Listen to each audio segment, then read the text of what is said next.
So hello there, everybody, and welcome to another video. Probably my last video for today. Hold on, maybe. So if you guys didn't know, there's still a war going on, sadly, and people are trying to start World War III for whatever reason because people are bored. I don't know. I really don't know. But Putin is losing. Russia's economic collapse is closer than you think, and I think the faster it happens, the better, because then the war's gonna stop, and then they gotta like fix themselves up or whatever. Russia is running out of money. It's trying everything in its power to continue this Price cap war, is but working. it seems like the West's actions are finally working. The price cap strategy that went into effect just 2 months ago is hurting Russia right where it hurts the most, their bank account. You see, ever since the price cap went into effect, Russia's oil revenue has been declining. This is great news for everyone, especially Ukraine. So you just gotta hold out a little Putin longer? isn't about to let it go so easily. So Russia is already planning its own counterattack in this economic war. Putin announced that from February 1st, Russia will ban selling oil to any nation that follows the Western price cap. So does this mean Russia is on its last leg? That's interesting until you're like, yeah, nobody's buying your oil from us anymore. And then you're like a month of nobody buying oil from them, and you're like, we take that back. In this war, is the price cap going to be the final nail in Putin's coffin? It depends. Or It depends. will Putin's counterattack revitalize? Like, that only works if people like not buying oil from them only, or the past. You know what I'm trying to say, right? But I can't say right now because I don't even know. But it only works if people don't buy oil from them. Is the Russian offensive? Let's take a look at that in this video. Russia overnight launched its long-anticipated attack on Ukraine. Russian President Vladimir Putin warning other countries that any attempt to interfere with the Russian action will lead to, quote, consequences they have never seen. New sanctions on its central bank just today. Russians now lining up at banks only to find ATMs out of cash. We will limit Russia's ability to do business in dollars, euros, pounds, and yen. The European Union and its partners are working to cripple Putin's ability to finance his war machine. The European Commission talks about this oil cap. EU price cap on Russian oil. G7 group of nations have decided that no country should pay more than $60 a barrel. So the Putin oil ban went into effect on February 1st. Hopefully this video is soon after that. But if you guys want to keep up with the global news on a weekly basis, be sure to sign up for my newsletter down below. 2 times a week, I pick some of the most important stories and send them directly to your inbox. That way, you're always up to date on global events. And there's no third party like YouTube deciding what news should be age-restricted and what shouldn't. So go sign up by clicking on the link in the description. And did I mention it's completely free? Alright, coming back to the video. To truly understand why the price cap was needed, we have to back up a little bit and look at how Russia is continuing this war. Don't worry, I'll keep it short. Russia attacked Ukraine on February 24th, 2022. Millions of lives were changed because of the decision of eToro presents how to invest in stocks in in 30 seconds. Just one man, Vladimir Putin. Other countries had to do something to stop this senseless violence, but they didn't want to get involved directly to avoid any escalation to a World War III. Of course. Especially since Putin controls a large nuclear arsenal. So nobody the wants US, World War the III. UK, the EU, Australia, and a bunch of other countries that you can see on the screen hit Russia with sanctions. I was wondering if China does it, because isn't China like a big partner of Russia or whatever?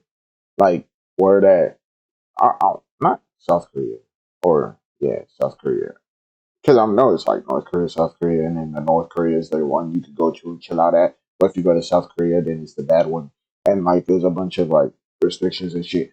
But isn't it China that helps them out or partner with them? Now these sanctions That's why I was looking on the broad and list. quick. Much like any other country in the world, Russia's economy is heavily connected and dependent on trade with other countries. So these sanctions heavily targeted Russia's ability to trade freely.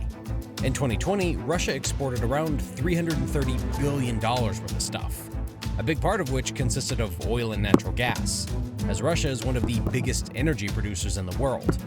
And on top of this, Russia also imported over $220 billion worth of stuff, including cars, microchips, computers, and so much more. As you can tell by these numbers, Russia was heavily connected to other countries. And once sanctions were announced, all this trade was either completely halted or slowed down. Is that why it was so hard to get a PS5? Many countries who had other sources of energy announced that they would stop buying energy from Russia. Countries in Europe who were a bit more reliant on Russian oil announced plans to phase out oil purchases from Russia. And as you guys already know, it didn't stop there. Yo, this would be such a good moment for Tesla to go straight electronics. Like every car go electronics or battery, and then bro setting that shit up everywhere, and then people don't even need oil for it. I know you still use oil in factories and shit, but like straight.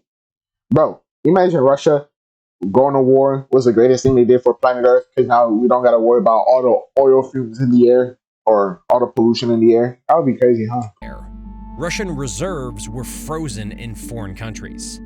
This was money that the Russian government was holding in foreign central banks to maintain the ruble and for foreign exchange transactions.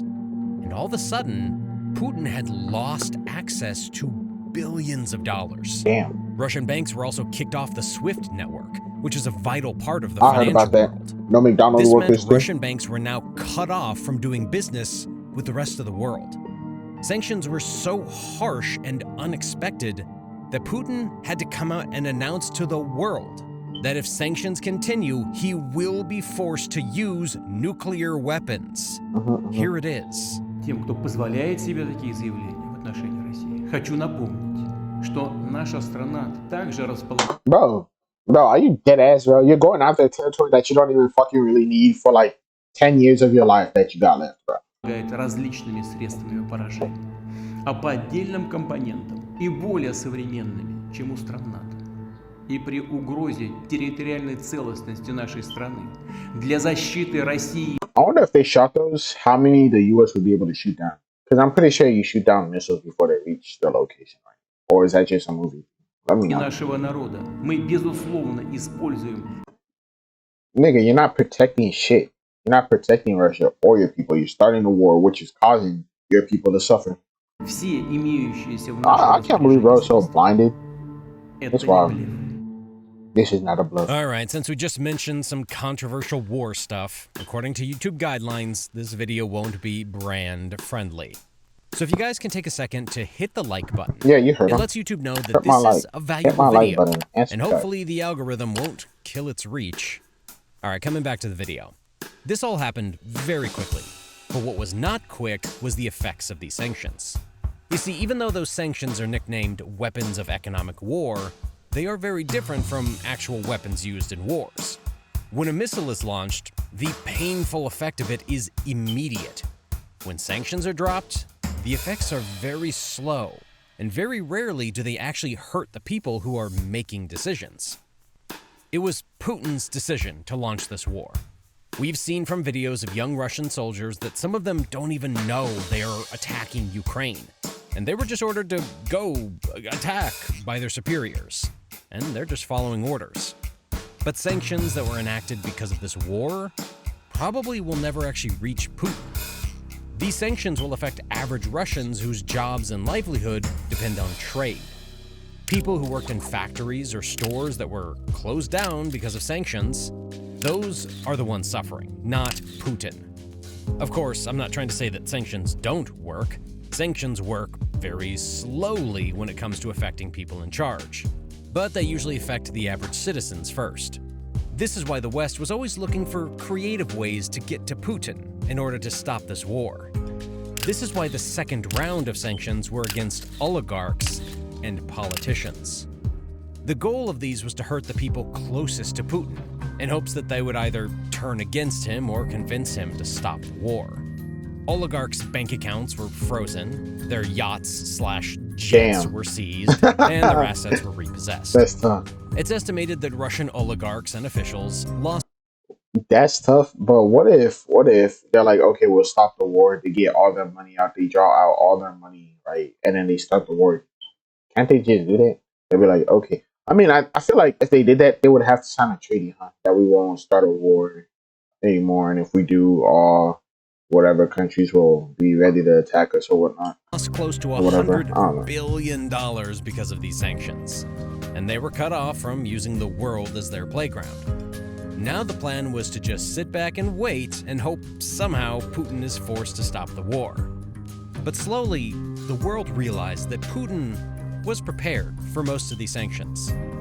You see, since 2017, Putin has been building up a war chest from oil sales, and it's estimated that this war chest alone can help Russia sustain this war until the end of 2023.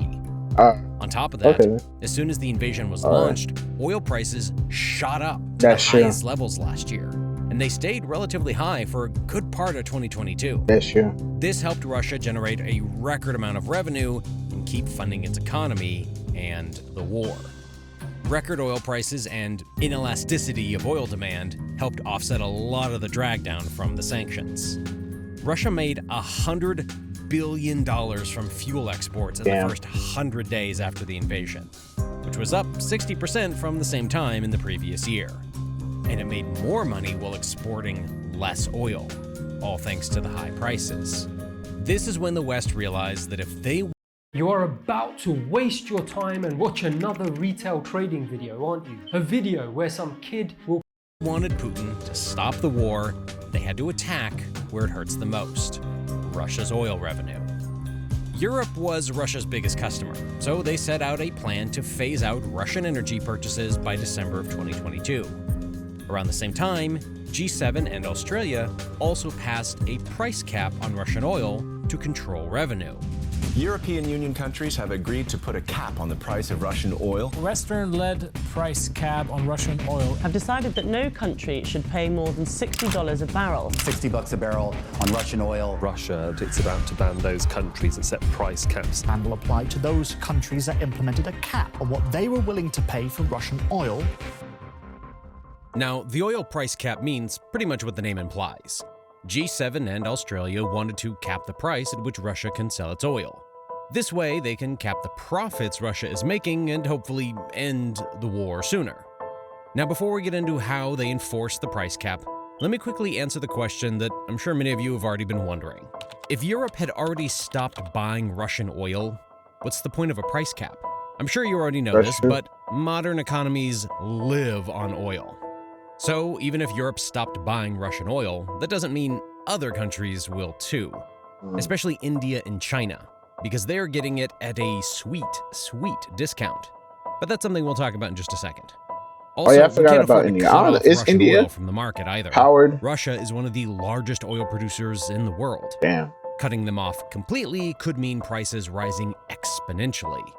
That's something we definitely can't afford on top of our current inflation crisis. And that is something developing countries definitely can't afford, considering the sensitive state the global economy is in. If you've watched my videos about Sri Lanka, Pakistan, and several of these African countries, you already know the turmoil these developing nations are going through because of high inflation.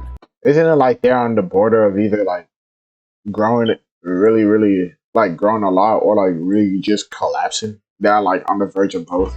I think now that's imagine what I heard. if oil prices were to triple or even quadruple at this point.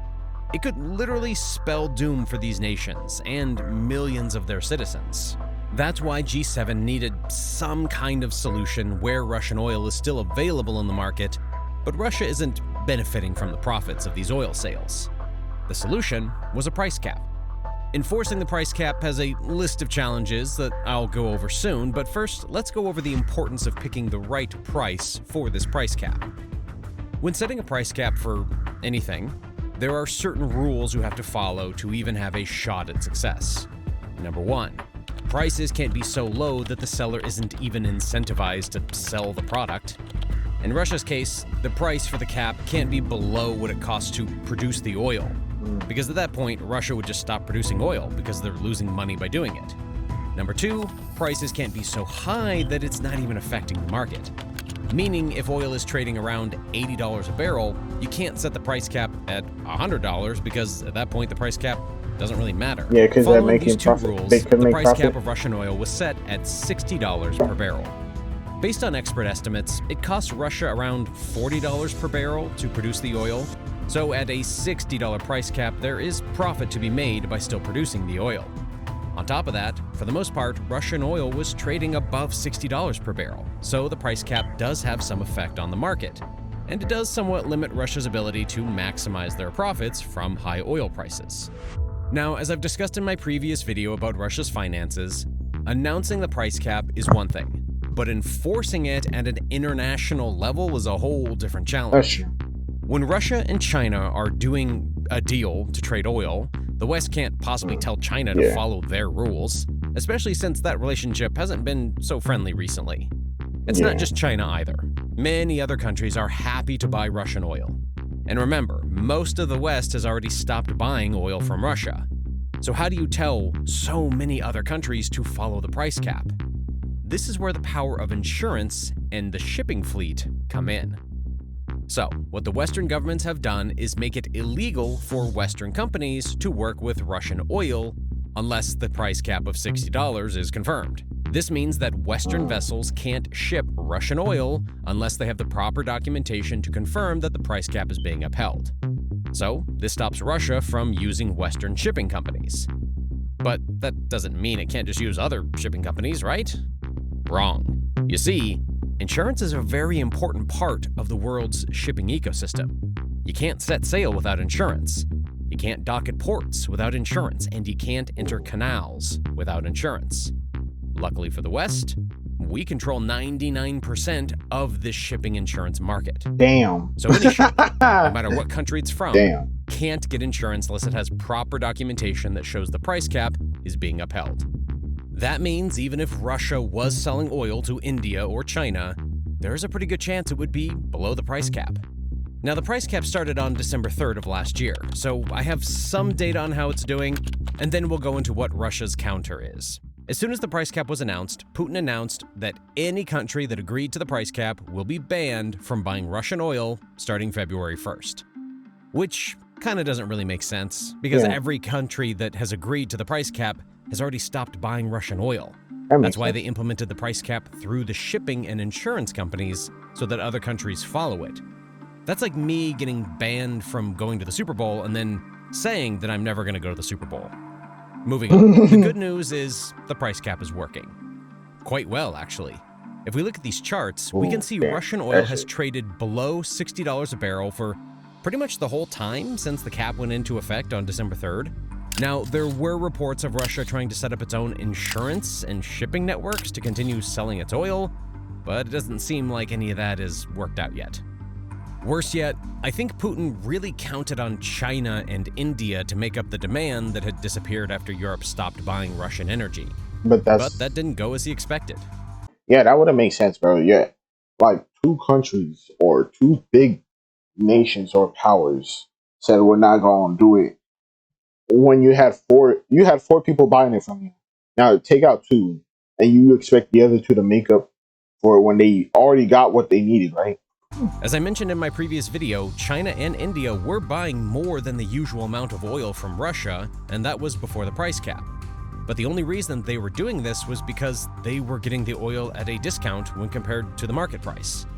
Now, I have to bring back this famous geopolitics. So they were probably getting it at like 50 or like 49 per barrel because it takes them about 40 to make it. And then they were like, I guess that's what it would be, huh? Like they were getting it like 50 while the thing was while there was no price cap. Actually, what was the highest they were selling me that? Because they said it was under that. So if, let's say it was 100 per barrel, and then they're like, okay, we'll give it to you for like 70 per barrel, and then they're like, okay, we'll buy a bunch. I guess that's quote because it reminds me of the situation. Making like a $30 profit. There are no permanent friends in geopolitics, only permanent interests. Makes sense. China and India were buying Russian oil before because it was benefiting them. That's true. And once the price cap went into effect, they made sure they took full advantage. As the price of the Russian oil fell, there were reports that India had been buying even larger quantities at a steeper discount. Since the price cap, Russian oil export volumes are down substantially, and the price at which it's selling the oil is lower too. Considering all of this, we can safely assume that caps are working, but the West doesn't plan on stopping there. Recent reports confirm that G7 and the EU plan on setting 2 more price caps for Russian products. On what? Petrol? One is a $100 per barrel cap on products that trade at a premium to crude, like diesel. And the other is a $45 cap for petroleum products like fuel oil and industrial lubricant oil. Oh, wow. Analysts believe this will further cause market disruption and hurt Russia even more. Yeah. Something rather nice. But I like watching stuff like this because it's just interesting to have information, right?